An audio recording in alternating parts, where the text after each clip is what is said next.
请收看《维新世界》，用心看台湾，全民健康保健。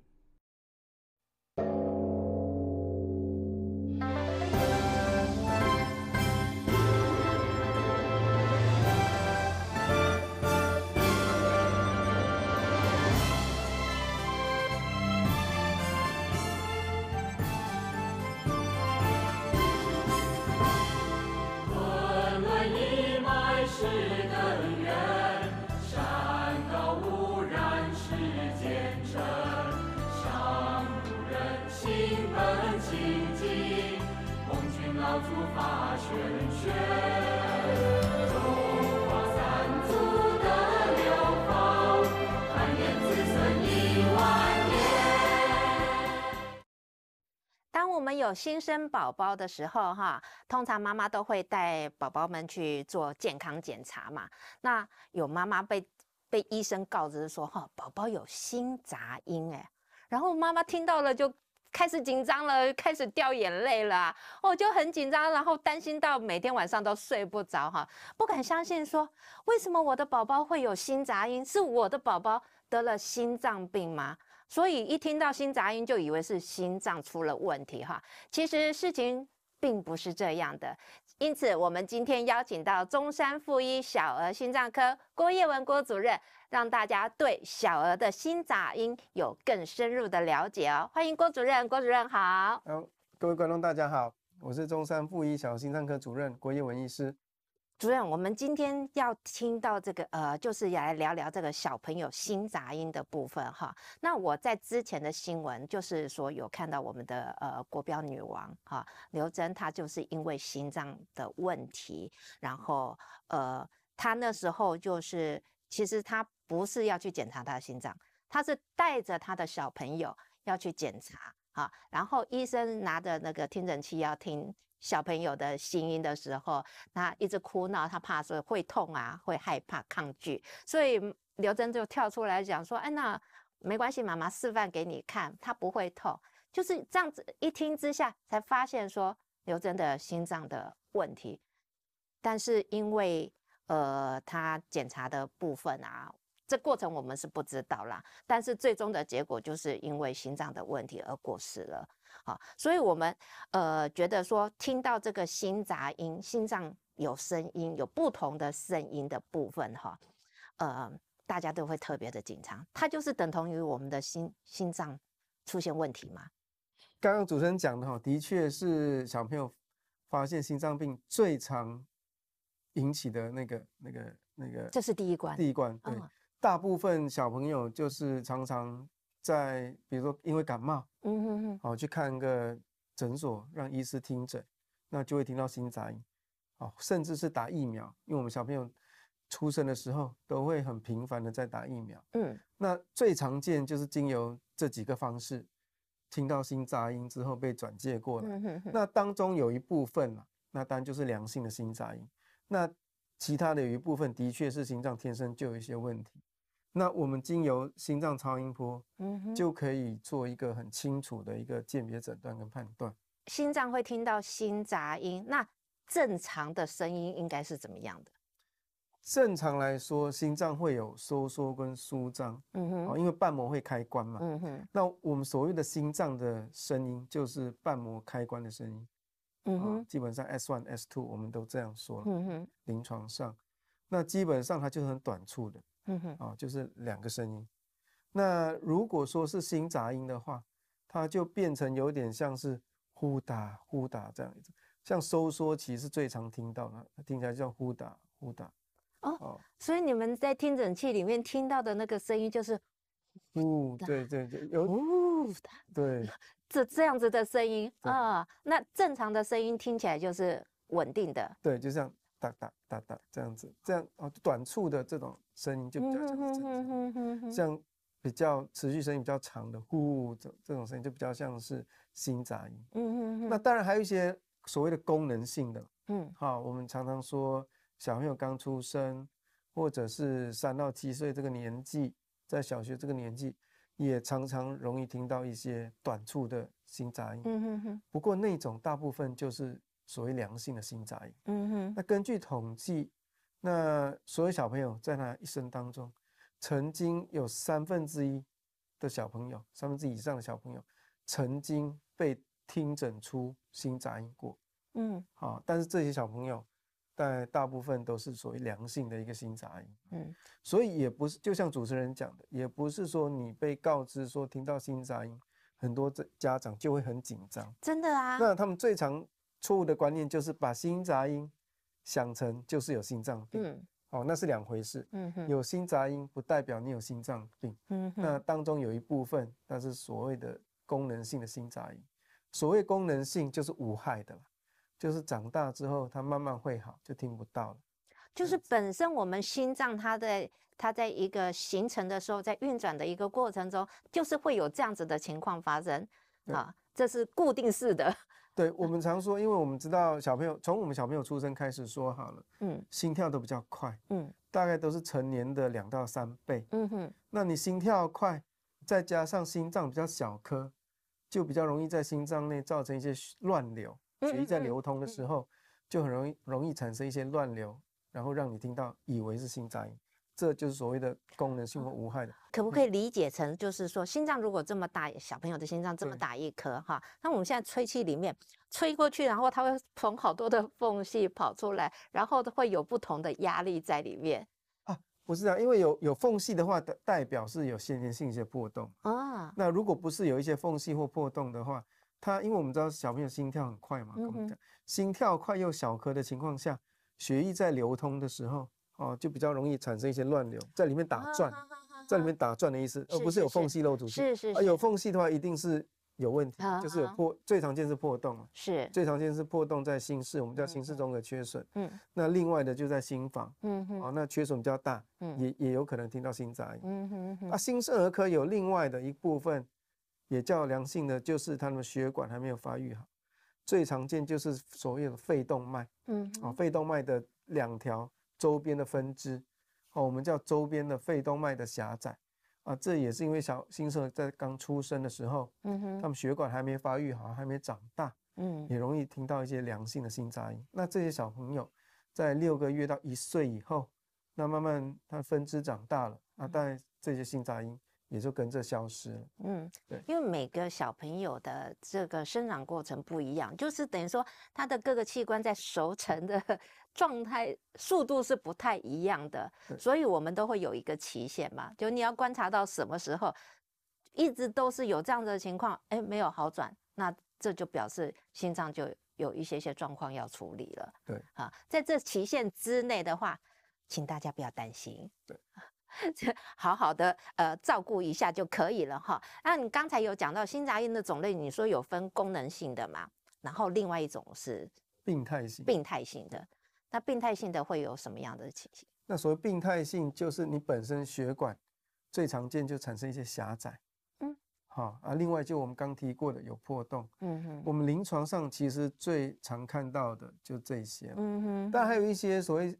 先天性的复杂性的心脏病。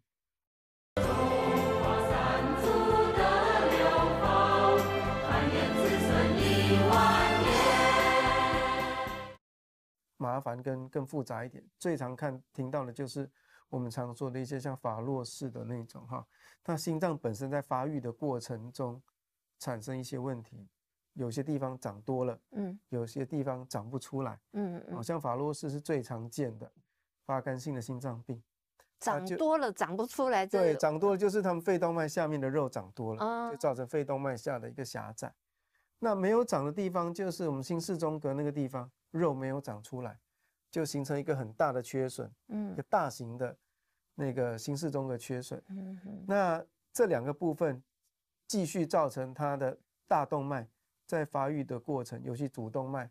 产生一些跨位的情况，然后就产生它在临床上症状会比较明显更严重，所以我们把它定义为是发干性的心脏病，也就是最常见的发干性心脏病。那除此之外，其他的非发干性的最常见的就是我们所谓心室中的缺损，就心室的2个心室中间有一块肉嘛，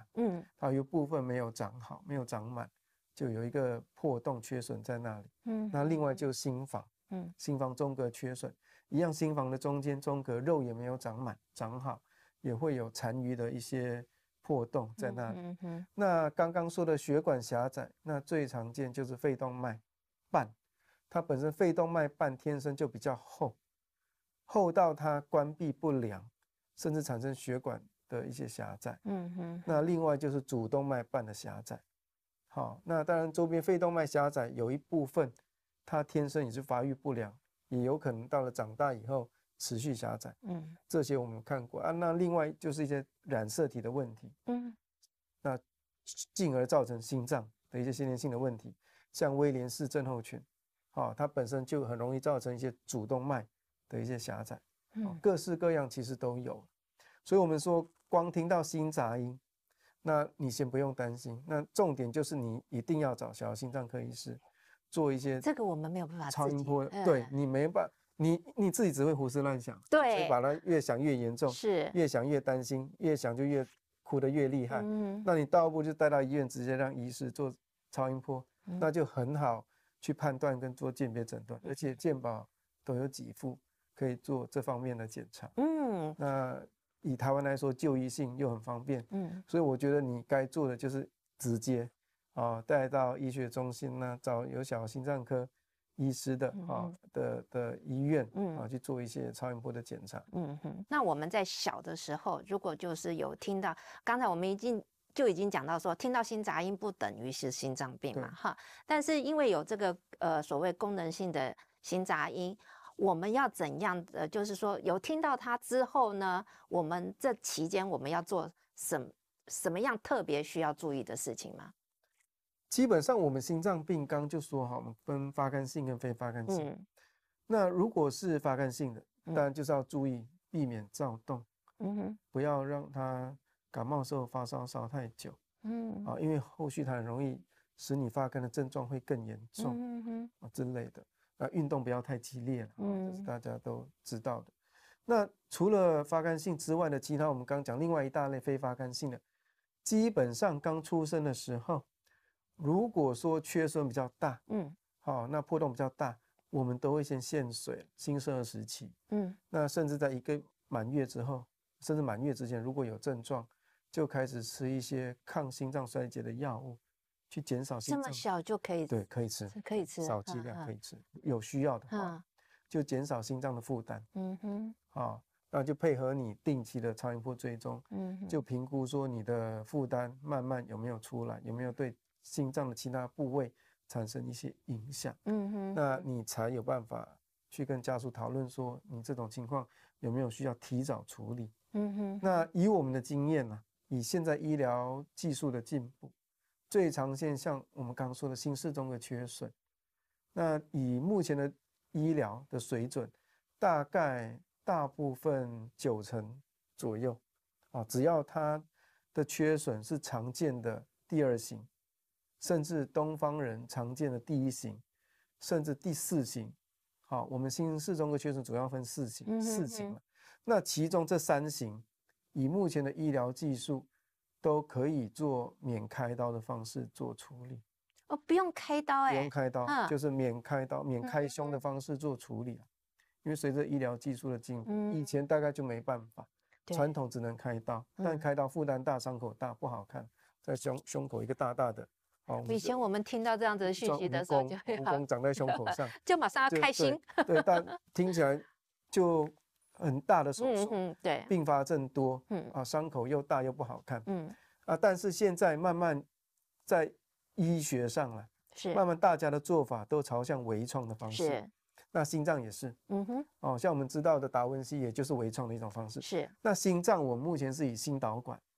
去处理这部分破洞的问题。那只要在破洞的地方放上一个关闭器，就可以解决掉这部分的问题。所以以目前健保的规范，像心室中的缺损，大概8公斤左右，只要有负担，缺损够大，就可以考虑做心导管的关闭。8公斤左右是指？差不多在接近1岁的时候，差不多了。对小朋友的重量来分，差不多。所以基本上我们都会先以药物控制，定期的超音波追踪，每3个月追踪1次，去评估你心脏的负担。只要负担没有加重，没有其他恶化的并发症跑出来，我们就尽量先用药物控制，控制到你体重够了。那我们有需要，我们就可以来做微创的方式去做关闭的动作。反正现在健保都有给付了啊。那早期健保都还没有，是很多家属在早期要处理都必须自费。那但是现在大概应该大概有4、5年前开始，那我们儿童心脏学会台大的王祖科教授就有极力去帮这些心脏病童去争取福利。那很幸运的也通过健保的给付，可以做微创的处理。因为这处理起来不便宜啊，因为你看那个费用处理起来大概至少的30、40万跑不掉。那当然就有鉴于此啦，因为要减少家庭的负担。那健保就有通过这部分的给付。那现在其实小朋友心脏病童都很幸运，可以全额的接受健保的给付，去做这方面的一个处置。对。那像我们在小朋友出生的时候检查这个心脏，这是第一关嘛，那通常没有什么问题的话，就小朋友就是顺利的长大了。但是也有小朋友他们是在10几岁的时候可能就是检查出有其他的一些状况，也有可能在10几岁的时候才听到心杂音的吗？但有可能啦，也是有可能。其实很多有时候被忽略掉。常常也碰过有些小朋友在1、2岁的时候才被听到心杂音，甚至小学的时候才被听到。这些我们都碰过。像我们之前就碰过一个小学的小朋友，他开始会胸闷胸痛，其实也有心杂音。那来医院检查的时候才发现它是个大型的。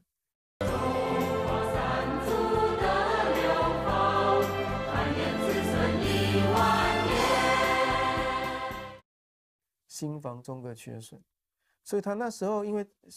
心房中隔缺损比较大型，慢慢到了小学之后，肺压开始上升了，所以他常常觉得晚上睡觉的时候容易躺下去就容易胸闷，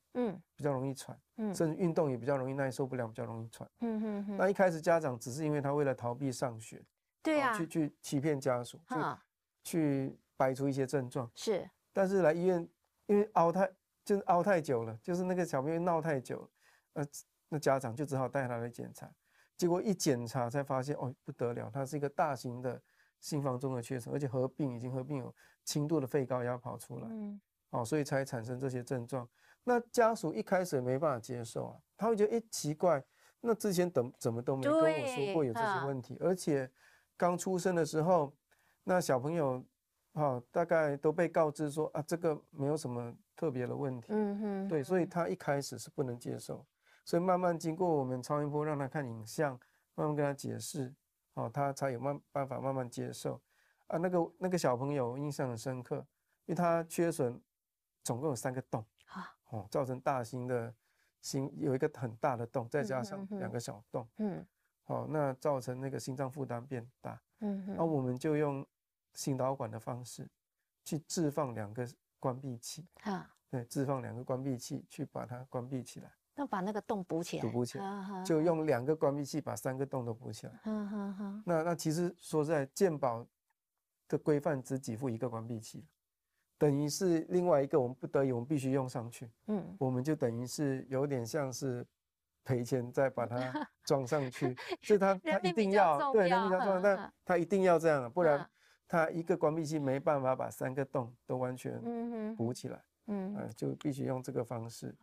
对，哇，这个处理起来，我觉得这个爸爸妈妈们他们当他一听到这样子的状况，他一定也是非常非常的担心啊！真的是就会像我们刚刚讲的，为什么我前面怎么都没有发现，到后面才发现那也好在有遇到医生真的像这么专业的医生，我们把这个问题解决了让他这个小朋友可以现在顺顺利利、快快乐乐的长大。那在这附近，就是我们现在刚才有讲到这个过程，就是说我小的时候都检查都没有，到10几岁，刚刚那是10几岁的嘛，那有没有到20几岁才发现有心脏问题的？之前碰过一个女生，30几岁，一样是觉得胸闷、运动容易喘，那先到大人心脏科，去看，那他们那里就一样发现是心房中隔缺损，那就转接到我们这里儿童心脏科，因为我们儿童心脏科主要负责的业务就是算是先天性的心脏病，都归我们来检查。这个问题归咎是属于先天性的，因为它就是天生我们那个软圆孔，没有闭合，慢慢就变成心房中隔缺损，那它本身就是心房中隔那里有一个膜状构造，所以导致它心房中隔没有办法完全长肉，好好的长起来，所以有一个缺损在那里，那我们超音波看起来一样。那个缺损也其实蛮大的，因为它就是个膜状构造，薄薄的一层膜。那心脏它这个体质就没办法好好的长肉，去就是发育起来。所以那个缺损很大。其实来找我们的时候，我们超音波底下一样，发现它肺压也高起来，